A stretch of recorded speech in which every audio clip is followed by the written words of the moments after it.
À l'époque de la parution de Roi et Serre, Marc Bloch a 34 ans. Il vient d'être nommé chargé de cours à l'université de Strasbourg, en somme maître de conférence, on pourrait dire.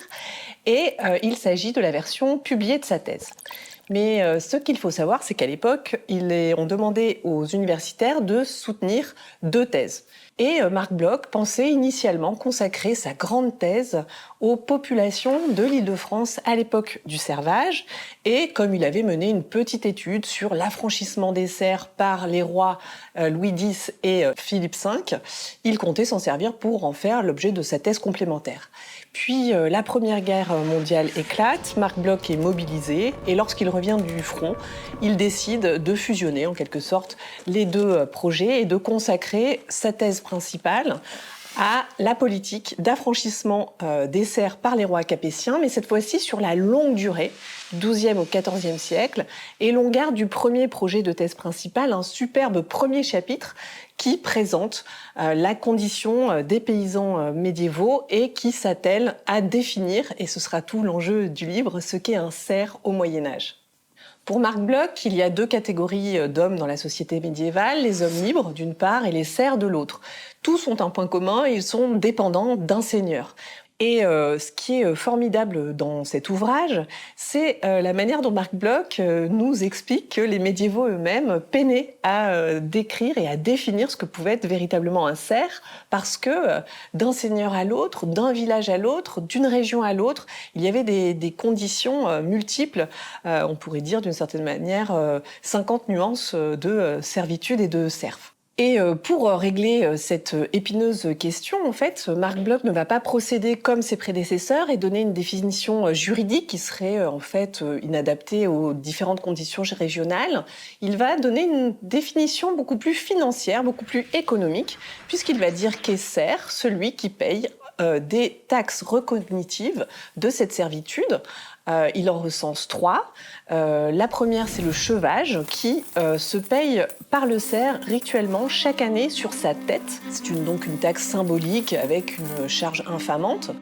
Et puis, il paye aussi le serf s'il souhaite se marier à l'extérieur de sa seigneurie, le fort mariage, puisque bien entendu, avec la serf part la progéniture, et donc c'est un manque à gagner pour le seigneur. Mais véritablement, la taxe qui est la plus intéressante pour le seigneur, c'est la main morte, c'est-à-dire que tout serf qui veut transmettre son patrimoine à ses enfants, les enfants devront payer cette main morte.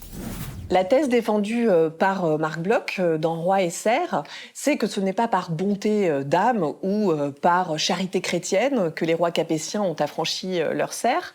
Et c'est précisément parce que certaines taxes recognitives de la servitude, notamment la main morte, étaient extrêmement difficiles à prélever, parce qu'il fallait savoir déterminer si la personne était serf du roi ou serf d'un autre seigneur, si elle était bien serf. Eh bien, ils ont trouvé beaucoup plus lucratif d'affranchir une bonne fois pour toutes leurs serfs en leur faisant payer à prix d'or cette nouvelle liberté. J'ai choisi Roi et Serre parce que je suis spécialiste d'histoire capétienne, mais aussi parce que je me suis servi de cet ouvrage pendant ma thèse, puisque je me suis moi-même intéressée à la question des serfs et du servage. Cette thèse était consacrée aux enquêtes menées par Saint-Louis pour restituer ses biens mal acquis à travers tout son royaume. Et parmi ces enquêtes, il y en avait une que Marc Bloch n'avait pas repérée et qui pourtant était la démonstration que sa thèse fonctionnait à merveille. C'était une enquête dans laquelle on se rendait compte que les serfs faisaient une sorte d'arnaque à la main morte, on pourrait dire. C'est-à-dire que sur leur lit de mort, ils contractaient des dettes auprès de membres de la communauté villageoise qui leur servaient en somme d'hommes de paille. Et quand l'officier venait prélever la main morte, tout ce qu'il trouvait, c'était des dettes. Donc, il y avait une forme d'évasion fiscale de la part de ces serfs, et on comprend en effet pourquoi est-ce que les rois de France, face à ce qu'on appelle aujourd'hui la gencie, c'est-à-dire face à l'habileté de ces dominés à quand même trouver des marges de négociation dans leur domination, eh bien, ont trouvé plus simple d'affranchir leurs serfs plutôt que de continuer à user leurs officiers à essayer de prélever ces taxes.